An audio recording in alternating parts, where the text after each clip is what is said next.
एक अजीबोगरीब हालत बन रही है देश में। महाराष्ट्र में कोरोना वायरस से पॉजिटिव मरीजों की जो तादाद है वो 9,000 के पार पहुंच चुकी है।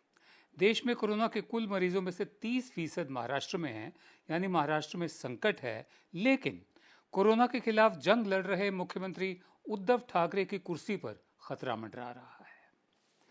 उद्धव ठाकरे ने पिछले 28 नवंबर को महाराष्ट्र के मुख्यमंत्री की ओहदे की शपथ ली थी। इस हिसाब से उद्धव ठाकरे के लिए मुख्यमंत्री बने रहने के लिए 6 महीने यानी 28 मई तक विधायक एमएलए बनना जरूरी है या एमएलसी बनना जरूरी है। लेकिन उद्धव फिलहाल ना तो विधानसभा में है, ना ही विधान परिषद के सदस्य हैं। महाराष्ट्र के राज्यपाल भगत सिंह कोश्यारी ने अभी तक इन्हें विधानसभा के लिए नॉमिनेट नहीं किया है। हालांकि मीटिंग्स का सिलसिला जारी है। राज्य की जो कैबिनेट है वो राज्यपाल को, गवर्नर को, भगत सिंह कोश्यारी को 2 दफे चिट्ठी भी लिख चुकी है। आपको बता दें कि कोरोना वायरस के कारण चुनाव आयोग ने सभी चुनावों को स्थगित कर दिया था जिसमें ये चुनकर आ सकते थे। वैसे इसी कोरोना संकट में मध्य प्रदेश में सरकार कैसे गिराई गई चुनी हुई और एक नई सरकार कैसे बनाई गई, ये बीजेपी और शिवराज सत्ता में कैसे लौटे, ये हम देख चुके हैं। क्या महाराष्ट्र में ऐसा तो नहीं हो रहा? मेरे साथ हैं गुरदीप सप्पल, मेरे सहयोगी। मेरा आपसे सवाल ये है कि मध्य प्रदेश के बाद अब महाराष्ट्र में एक चुनी हुई सरकार को अस्थिर करने की कोशिश क्यों हो रही है? क्या इस वक्त ऐसे मौके पर इस तरह की राजनीति से बचा नहीं जा सकता? बीजेपी की जो कार्यशैली है उसकी एक खास बात है कि वो जो कुछ करते हैं उसको जस्टिफाई करते हैं और दूसरा वही करे तो उसको राजनीति कहते हैं। आजकल कहते हैं कि बहुत मुश्किल समय है कोरोना का, तो देश की जनता ने जिस प्रधानमंत्री को चुना है आप उसके खिलाफ मत बोलिए, लेकिन उसी जनता ने बंगाल में जिस मुख्यमंत्री को चुना है उसके खिलाफ वो धरना देते हैं। उसी जनता ने राजस्थान के मुख्यमंत्री को चुना है तो उसके खिलाफ बयानबाजी करते हैं। वो कहते हैं कि देश में स्थिर सरकार होनी चाहिए इस वक्त, लेकिन मध्य प्रदेश में आप अस्थिर करते हैं, महाराष्ट्र में आप अस्थिरता का एक मौका ढूंढ रहे हैं, तो उसको आप राजनीति नहीं कहते हैं, चाणक्य नीति कहते हैं। अब मालूम नहीं चाणक्य आज होते तो अपने नाम के दुरुपयोग को वो कैसे लेते। शायद अपमान का बदला लेने के लिए एक बार फिर अपनी चोटी उनको बांधनी पड़ती। लेकिन आज की अगर हम बात करें तो हमारे नहीं पड़ती। हमारे जो लोकतंत्र का मूल है, सबसे बेसिक बात वो ये है कि जनता सरकार चुन सके और वो सरकार चल सके।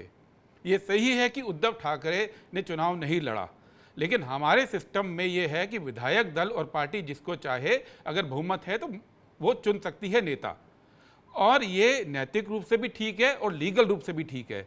और इस बात का इंश्योर करना कि उद्धव ठाकरे चुनकर पहुंच जाए, क्योंकि उनकी गलती नहीं है, कोरोना की वजह से, लॉकडाउन की वजह से चुनाव नहीं हो रहा है, ये खुद प्रधानमंत्री जी की नैतिक जिम्मेदारी है। इसलिए है क्योंकि 2002 में जब वो खुद मुख्यमंत्री बने थे तो वो विधायक नहीं थे।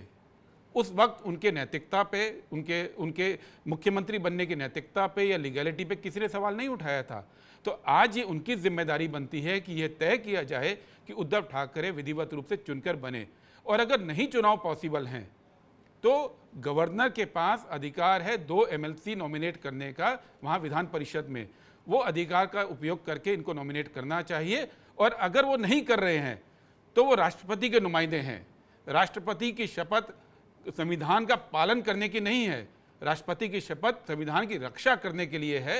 ये सही है कि संविधान में कोई ऐसा नियम नहीं है, क्योंकि हर परिस्थिति को कवर नहीं किया गया है, लेकिन संविधान की भावना यही है कि जो बहुमत का नेता हो वो मुख्यमंत्री बने, और राष्ट्रपति चाहें तो गवर्नर को सलाह भी दे सकते हैं, निर्देश नहीं दे सकते, सलाह दे सकते हैं कि वो इसको करें। और सबसे जो जरूरी बात है इस वक्त कि स्थिर सरकार केवल केंद्र में नहीं चाहिए, स्थिर सरकार हर राज्य में चाहिए।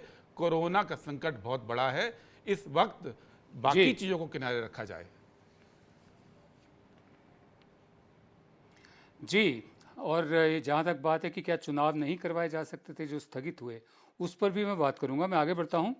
कोरोना वायरस का हवाला देते हुए चुनाव आयोग ने, इलेक्शन कमीशन ने अप्रैल में होने वाले राज्यसभा चुनाव को स्थगित कर दिया था। 17 राज्यों की 55 राज्यसभा सीटों के लिए 26 मार्च को चुनाव होना था। 18 मार्च को 10 राज्यों की 37 सीटों पर जो उम्मीदवार चुने गए वो बिना किसी इलेक्शन के चुने गए थे, निर्विरोध चुने गए थे। आंध्र प्रदेश, गुजरात, झारखंड, मध्य प्रदेश, मणिपुर, मेघालय और राजस्थान की बाकी 18 सीटों पर 26 मार्च को मतदान होना था, लेकिन 25 को लॉकडाउन लगा दिया गया 4 घंटे के नोटिस पर। वहीं दूसरी तरफ कोरोना महामारी के बीच, अब मैं आपको जो दूसरे एग्जाम्पल दे रहा हूँ, उदाहरण दे रहा हूँ, कोरोना महामारी के ठीक बीच दक्षिण कोरिया में नेशनल असेंबली की 300 सीटों के लिए तयशुदा चुनाव करवाए गए। यानी मुमकिन है कि कोरोना में चुनाव हो सकते हैं। बीती 15 अप्रैल को कोरिया में 29 मिलियन से ज़्यादा लोगों ने, यानी 66% मतदाताओं ने वोट डाला। सभी पोलिंग स्टेशनों पर सैनिटाइजर और दूसरे इंतजाम किए गए। लोग ग्लव्स और मास्क पहनकर वोट डालने पहुंचे। पिछले 30 सालों में दक्षिण कोरिया में सबसे ज़्यादा इलेक्टोरल टर्नआउट था। ये सबसे ज़्यादा तादाद में लोग बाहर आए। वहीं अमेरिका में, जहां 10 लाख से ज़्यादा लोग कोरोना वायरस से संक्रमित हैं, इन्फेक्टेड हैं, कोरोना से 57,000 से ज़्यादा मरीजों की मौत हो चुकी है, बावजूद इसके राष्ट्रपति ट्रंप का कहना है कि नवंबर में होने वाले अमेरिकी राष्ट्रपति चुनाव के कार्यक्रम में कोई बदलाव नहीं होगा। तो कोरोना की आड़ में चुनाव ना करवाना और फिर ये सियासत करना कि उद्धव ठाकरे मुख्यमंत्री न रहें, क्योंकि वो ना विधानसभा के सदस्य हैं ना विधान परिषद के, अपने आप में बहुत कुछ बताता है। जैसा गुरदीप बता रहे हैं कि ये कार्यशैली ही ऐसी है कि ऐसे संकट के समय में भी राजनीति सूझ रही है। गुरदीप, मेरा अगला सवाल है, क्या एहतियात के साथ जो प्रिवेंशंस होती हैं, जो ज़रूरी कदम होते हैं, क्या एहतियात के साथ राज्यसभा की बाकी सीटों पर चुनाव करवाने के इंतजाम नहीं किए जा सकते? बिल्कुल किए जा सकते हैं, किए जाने चाहिए, क्योंकि ये चुनाव 20 मार्च को होने थे। 24 को लॉकडाउन हो गया तो इलेक्शन कमीशन तब नहीं कर सकता था, लेकिन तब से अब तक देखिए तो देश में कौन कौन काम कर रहा है। देश में डॉक्टर काम कर रहे हैं, देश में प्रशासन काम कर रहा है, देश में मुख्यमंत्री, प्रधानमंत्री, मंत्री काम कर रहे हैं, देश में मीडिया काम कर रहा है, देश में राशन के दुकानदार काम कर रहे हैं, देश में एसपी, डीएम, एडीएम सब काम कर रहे हैं, देश में आंगनवाड़ी के वर्कर भी काम कर रहे हैं। तो केवल एमएलए नहीं कर सकते, ये तो बात कुछ जमती नहीं है। ऐसी कौन सी ऐसी खतरनाक स्थिति है कि ये सब 1 करोड़ 1.5 करोड़ लोग देश में काम कर पा रहे हैं, लेकिन कुछ 100 एमएलए अपने अपने प्रदेश के राजधानी में जाके चुनाव नहीं कर सकते। ये लॉकडाउन के बहाने से लोकतंत्र को स्थगित नहीं किया जाना चाहिए। लॉकडाउन हुआ उस वक्त जरूरी था कि राज्यसभा के चुनाव को आपने स्थगित कर दिया। अब धीरे धीरे स्थितियां कंट्रोल में हैं और चुनाव किए जाने चाहिए। जी, चुनाव किए जाने चाहिए। मैं आगे बढ़ता हूँ। कोरोना की वजह से देश में 25 मार्च से लॉकडाउन लागू है। संसद, राज्यों की विधानसभाएं सब बंद हैं, जैसा गुरदीप बता रहे हैं। बाकी सब कुछ धीरे धीरे खुल रहा है। एक तरह से हमारा फेडरलिज्म रीडिफाइन हो रहा है, संघीय ढांचा दोबारा से परिभाषित हो रहा है बाय डिफ़ॉल्ट ही सही, क्योंकि केंद्र को पता चल गया कि उसके बस का नहीं है इतने बड़े देश में एकदम सत्ता को केंद्रित करके यहाँ से रिमोट से सब राज्यों को चलाना। तो जब सब राज्यों में अपने अपने ढील दी जा रही है तो ये चुनाव भी हो सकते हैं। लॉकडाउन के बीच राज्यसभा सचिवालय ने वीडियो कॉन्फ्रेंसिंग के जरिए गृह मंत्रालय के जो मामले हैं उसकी स्थायी समिति जो है उसकी बैठक कराने में असमर्थता जताई है। स्थायी समिति के अध्यक्ष और कांग्रेस के नेता आनंद शर्मा ने इस पर सवाल उठाए हैं। आनंद शर्मा ने पूछा कि अगर प्रधानमंत्री मोदी वीडियो कॉन्फ्रेंसिंग के जरिए मुख्यमंत्रियों के साथ बैठक कर सकते हैं तो संसद की स्थायी समिति की बैठक क्यों नहीं हो सकती। जवाब मिला कि ये इन कैमरा बैठक होती है। आनंद शर्मा ने राज्यसभा सभापति वेंकैया नायडू को भी इस बारे में चिट्ठी लिखी है। आनंद शर्मा ने कोरोना संकट में अमेरिका और ब्रिटेन की संसदीय समितियों को काम को जारी रखने का भी जिक्र किया। वहाँ पर सब काम चल रहे हैं। वहीं लॉकडाउन में ही, अब ये दूसरा एग्जाम्पल मैं दे रहा हूँ, दिल्ली पुलिस ने हाल ही में CAA के खिलाफ भीड़ जुटाने और हिंसा कराने के आरोप में कई छात्रों के खिलाफ अनलॉफुल एक्टिविटीज़ प्रिवेंशन एक्ट यानी UAPA के तहत कार्रवाई की है। 8 फरवरी जो दिल्ली में हिंसा हुई थी उसमें JNU के छात्र उमर खालिद, जामिया यूनिवर्सिटी की छात्रा सफूरा जरगर, मीरान हैदर के खिलाफ भी कार्रवाई हुई है। मैं क्यों जिक्र कर रहा हूँ इस सब का? मैं इस सब का ये जिक्र कर रहा हूँ कि कहीं लॉकडाउन की आड़ में हमारे लोकतंत्र को सीमित तो नहीं किया जा रहा, छोटा तो नहीं किया जा रहा। लॉकडाउन की आड़ में लोकतांत्रिक संस्थाओं को, गुरदीप मेरा सवाल है आपसे ये लोकतांत्रिक संस्थाओं का भी लॉकडाउन हो रहा है, उनको श्रिंक किया जा रहा है, इसको आप कैसे देखते हैं? और ये वीडियो कॉन्फ्रेंसिंग के जरिए भी तो बैठकें हो सकती हैं स्थायी समिति वगैरह की। पिछले कुछ समय से एक दुर्भाग्यपूर्ण बात इस देश में हो रही है कि राजनीति को एक ऐसा शब्द बना दिया है जो है, जो कि अनडिजायरेबल है। माना जा रहा है कि राजनीति करना एक बुरी बात है, जबकि राजनीति लोकतंत्र का आधार है। जो राजनीतिक पार्टियां हैं उनको राजनीति ना सिर्फ करनी चाहिए बल्कि ये उनका फर्ज भी है लोकतंत्र में कि वो राजनीति करें। हमारे लोकतंत्र का आधार क्या है, या दुनिया में किसी भी देश में लोकतंत्र का आधार क्या है? जनता सिर्फ सरकार को नहीं चुनती है, जनता विपक्ष को भी चुनती है।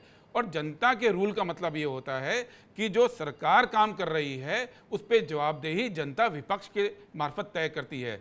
जनता जो विपक्ष के रिप्रेजेंटेटिव चुनती है वो सरकार की जवाबदेही तय करते हैं, तभी लोकतंत्र पे जनता का कब्जा रहता है, तभी लोकतंत्र पे जनता का कंट्रोल होता है। ये व्यवस्था लोकतंत्र की है। और अगर कोई ये कहता है कि अपोजिशन का काम सरकार की मदद करना है, अगर कोई ये कहता है कि अपोजिशन का काम सवाल उठाना नहीं है मुश्किल समय में, तो वो लोकतंत्र की भावना के खिलाफ है। सरकार को काम करने की जो फैसिलिटी वो तो संविधान से मिल रही है, वो तो प्रशासन से मिल रही है। आज हम उस दौर में नहीं हैं जो फ्रांस में आज से 400 साल पहले था, जहां लुई 14 ने बोला कि आई एम द स्टेट लिता सुमोई, कि मैं ही राज्य हूं।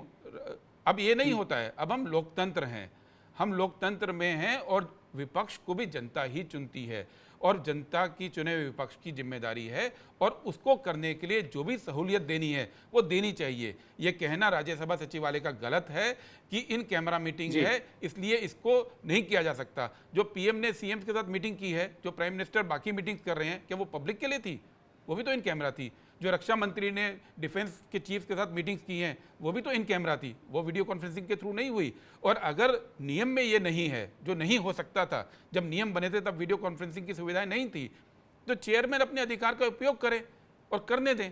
लेकिन सिर्फ एक तकनीकी मुद्दे को लेकर अगर आप संसद और संसद की समितियों के कार्य को रोकते हैं तो लोकतंत्र की भावना के अनुरूप काम नहीं कर रहे हैं।